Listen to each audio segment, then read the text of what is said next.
এবার ঘূর্ণিঝড় রিমালের খবর আপনাদের দেব, কারণ ঘিয়ে আসছে এই ঘূর্ণিঝড়। রবিবার মাঝরাতে 100 কিলোমিটার বেগে ল্যান্ডফলের সম্ভাবনা তৈরি হয়েছে এবং বাংলাদেশ সীমান্ত লাগোয়া এলাকায় ল্যান্ডফল করতে পারে এমনই সম্ভাবনা জোরালো হচ্ছে। সরাসরি প্রভাব 24 পরগনা আর পূর্ব মেদিনীপুরে পড়তে পারে। এদিকে কলকাতা, হাওড়া, হুগলি, নদিয়ায় ভারী বৃষ্টির পূর্বাভাস রয়েছে।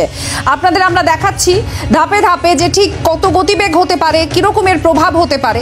এদিকে 25শে মে থেকে দক্ষিণবঙ্গে ঝোড়ো হাওয়া বইবে।